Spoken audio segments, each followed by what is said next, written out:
I want to start by asking you about this program that was announced, Partnerships for Recovery, and it's been a shift in the development assistance spending from the federal government.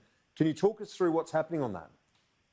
Yeah, thanks, Kieran. Well, as we know, this is the worst crisis to hit the world in our lifetimes and beyond. And the government's pivoted our development budget to match the needs in our immediate area. So the Pacific, Indonesia, Timor-Leste, all the things that Australians would expect us to be doing at this time, helping our near neighbours and our neighbourhood and our region get through this in the best shape possible. So we've reprioritised about $280 million of spending, which couldn't go ahead because of the crisis, to make sure we're focused on health security, because the health security of our region is also our own health security. And to also look at what's next in the COVID situation, which will be economic recovery. So it's Partnerships for Recovery, and we're working closely with partner countries in the region to make sure the development budget also does its job to help countries recover.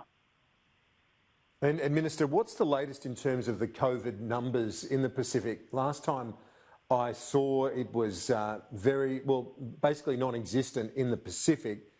Are there any concerns there, or is it all about the economic impact of the shutdowns? Yeah, well, both. As the Prime Minister's been saying from the beginning, we've got the health crisis and the economic crisis. And look, Pacific countries, I can only praise them the most highly, because they've done a great job of keeping COVID outside their borders. They've taken some very strict measures. In some countries, you've got 28-day quarantine restrictions. In others, you've got complete travel bans from, with economies wholly reliant on tourism. Tourism can be 50% of the GDP of a Pacific Island country.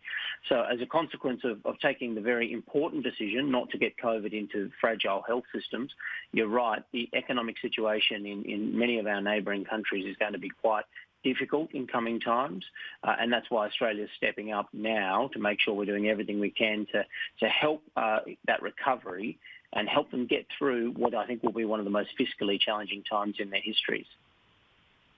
Because while they've been successful in keeping it out, if there were to be an outbreak, it would be diabolical in some of those very small nations.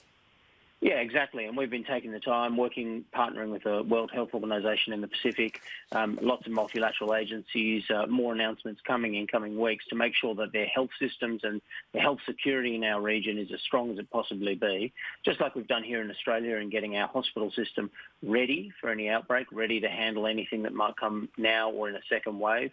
The Pacific is improving its preparedness. And you've seen Australia, I think all Australians can be very proud of the commitments we've made. We've delivered lots of testing kits to Pacific countries. We're working with them on their health resilience and their system structures, and all of our agencies are working together with Pacific countries to make sure, and regional countries to make sure they're ready.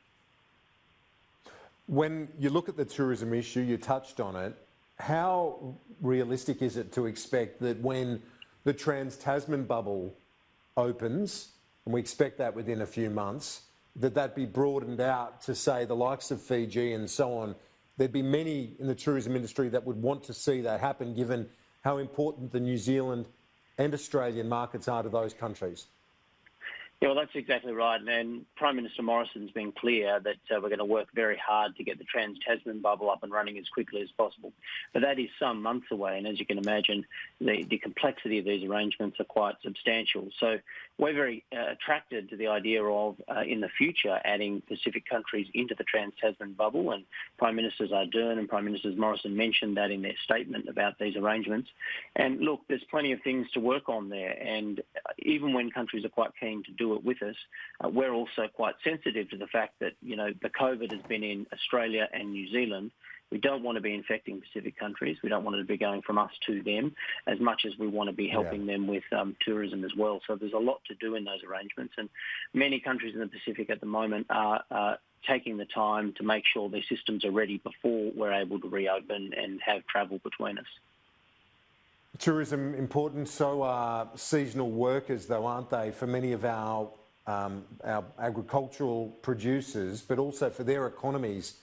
Seasonal workers are pivotal. What's being done there to still enable Pacific workers to come here for that sort of seasonal work that they play such a crucial role in? Yeah, well, Kieran, you're right. The Pacific Labour Scheme and the Pacific Workers Scheme has been a great success story for our region and great cultural ties between us. And in some countries, the remittances from Australia are now greater than the development budget we give. Real success. So we send more money back through workers from the Pacific here in Australia who work on our farms and in other industries. They send more money back than we give to that country in development donations, which is a really outstanding success. So the government's guaranteed Pacific workers here an extra year if they want to stay here. Of course, they have to make that decision that they'd like to apply and stay, and they can. We've also given them the options of moving. Some industries, as you know, in our regional areas are completely shut down. Others can't operate, like tourism. So we've enabled them to move between employers more easily, and that's happening. And I've been on the phone to a lot of regional employers, listening to them about their needs, and the government's keen to work with all of our Pacific partners at the moment to see if we can enable cohorts of Pacific workers to keep coming here during this time. They play a vital role in our economic development in the regions, and they're very well regarded. Have you picked up, finally, any sign that China is looking to increase its influence right now by its own support for the region? Well, there's certainly been some assistance from China going to Pacific countries. They're hindered by the same restrictions as everyone else. There's no travel. There's no ability to move. I mean, it's been very difficult. Australia, I think I'd go back to and say we made an important decision to keep all of our essential personnel in the region, even at the height of the crisis. And many people had to pull out for different reasons. Many countries pulled out. Many contractors pulled out. Many officials from different agencies multilaterally had to leave. But Australia made the decision to keep essential personnel in place and work with countries all through the crisis. So we've done a great job of that. And I would stand up and say Australia, again, is at the forefront in our region, as you'd expect. Number one country in the world, working with our partners to make sure they're getting through this crisis unscathed. We do make the point, though, generally about assistance when it comes from other countries that, it has to be valuable, it has to be timely, and it has to work. And there have been examples of items sent to Pacific that don't work, medical equipment, things that are defective. These things are not welcome. They do hinder the progress that we're making, and it's incumbent on all countries to take the time to sort out that they're sending helpful aid to small and vulnerable countries and make sure that it does assist. Mr. Hawke, thanks. We'll talk to you soon. Thanks, Kieran.